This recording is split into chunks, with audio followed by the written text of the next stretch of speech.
sekarang saya tanya sama Bu Darni, apakah terjadi huru hara ketika murid Yesus pada saat bersama dengan Paulus? Kutanya dulu.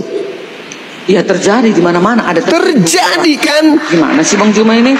Bahkan dikatakan dalam Kisah Para Rasul 22 nomor 4, dan aku telah menganiaya pengikut-pengikut jalan Tuhan sampai mereka mati, laki-laki dan perempuan kutangkap dan kuserahkan ke dalam penjara. Inilah yang Yesus nubuatkan. Jangan akhir zaman. Paulus itu pembawa huru hara di tengah-tengah murid Yesus. Astagfirullah. Astagfirullahaladzim. Ya Allah ya Karim. Ampunilah Bang Juma telah mengatakan Rasul Paulus. Bu Darni coba ganti sama Bang Ranto. Bu Darni, Bang Ranto nih. Susah memang kalau iblis sudah bersarang di otak. Inilah yang terjadi. Dalil pun dibantah.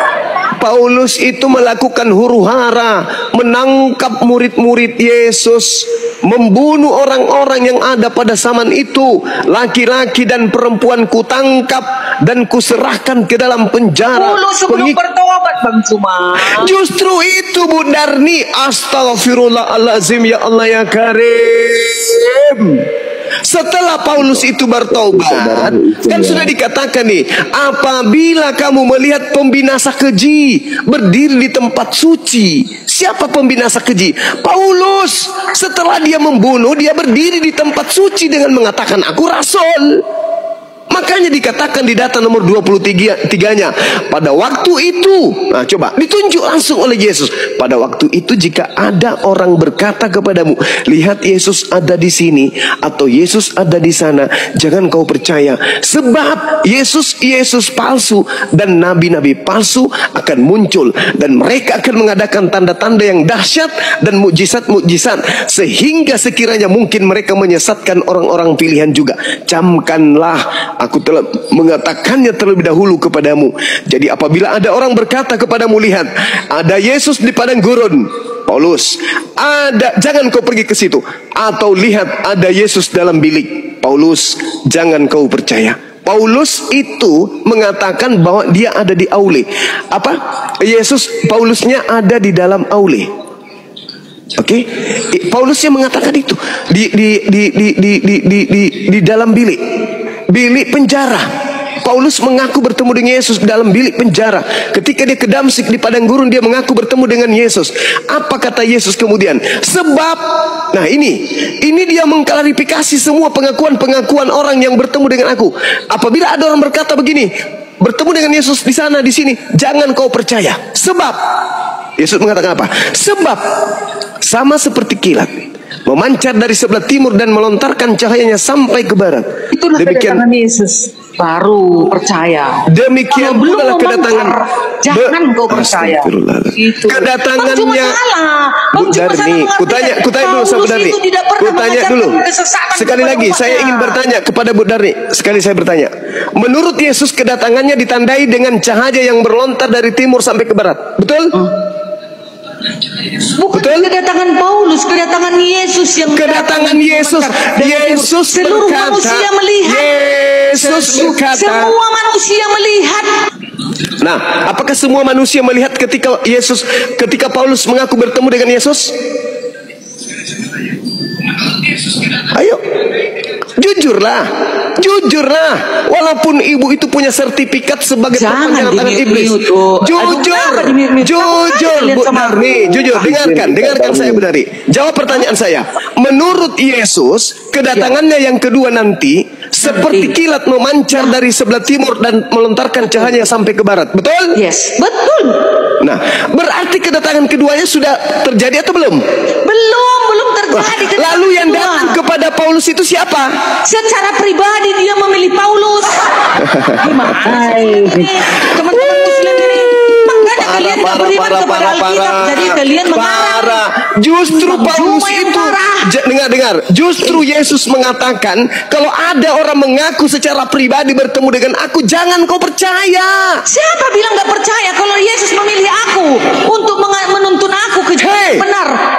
Bukankah Yesus mengatakan mengatakan, apabila ada orang berkata bertemu dengan aku, jangan kau percaya, sebab kedatanganku nanti ditandai seperti kilat yang menyambar dari timur sampai ke barat. Botol sebenarnya Bang Juma, botol berarti ya. Botol Bang Juma. Nggak tahu Bang Juma arti ayat 27 itu. Nantinya setelah kedatangan yang kedua kali, kilat memancar dari timur ke barat. Oke. Sekarang kedatangannya yang keberapa yang datang kepada Paulus itu, Bu Darni? Belum, itu hanya sebagai dipilih Bang Juma. Astagfirullahaladzim, ya Allah karim. Justru Yesus berkata, jangan kau percaya kalau ada orang berkata bahwa astagfirullahaladzim. Bu Darni, coba kata Yesus di data nomor 30-nya, Bu Darni. Pada waktu itu akan nampak anak manusia di langit, dan semua bangsa di bumi akan meratap, dan mereka akan melihat anak manusia itu datang. Nah, sekarang pertanyaan saya, apakah itu sudah terjadi? Belum, nanti kelak. Berarti yang datang kepada Paulus ini siapa? Yang datang kepada Paulus Yesus, tapi belum. Ya astagfirullahalazim. Astagfirullahalazim. Ya Allah ya Karim. Bu Darni, dengarkan saya, Bu Darni. Dengarkan saya. Habis ini Anda boleh turun. Nggak ada orang Islam bisa kau tipu, Bu Darni. Dengarkan saya. Yesus, dengar. Yesus berkata, waspadalah kepada penyesat yang datang dan mengaku akulah dia. Sebab kedatanganku diawali dengan kata sebab. Sebab kedatanganku sama seperti kilat memancar dari timur sampai ke barat. Demikianlah pula kedatangan anak manusia. Sedangkan yang datang kepada Paulus itu bukan anak manusia. Belum lahir jangan itu.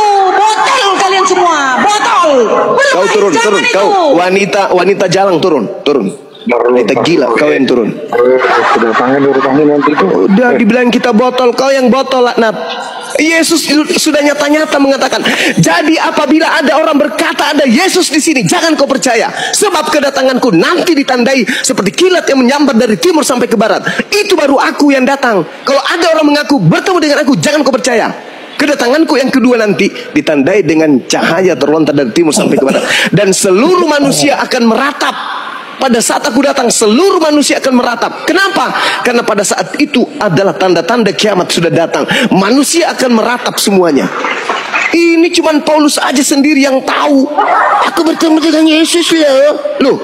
Orang sudah bilang, Yesusnya berkata, apabila ada si penyesat mengaku bertemu dengan aku, jangan kau percaya. Sebab kedatanganku yang kedua tandanya begini, seperti cahaya bersinar dari timur sampai ke barat. Itu baru aku.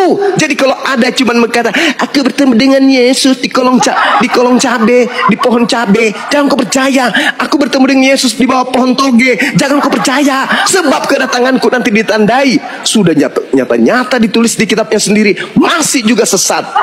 Habis itu dibilang kita botol. Kamu yang botol. Kau tidak ngerti Bibelmu sendiri. Itu namanya bahlul. Kenapa kau tidak ngerti Bibelmu? Karena iblis menguasai dirimu. Iblis tidak ridha. Iblis tidak mau kemudian kau masuk ke dalam surga. Iblis mau kau temani ke dalam neraka. Kitabmu sendiri kau jadi bingung. Yesus berkata, kalau ada orang berkata bertemu dengan aku, jangan kau percaya. Sebab kedatanganku nanti sama seperti cahaya yang memancar dari timur dan melontarkan cahaya sampai ke barat. Demikian pula lah kelak kedatangan anak manusia, aku. Jadi kalau hanya mengaku aku bertemu dengan Yesus di dalam kardus Indomie loh, jangan kau percaya. Aku bertemu dengan Yesus di toilet umum loh, jangan kau percaya.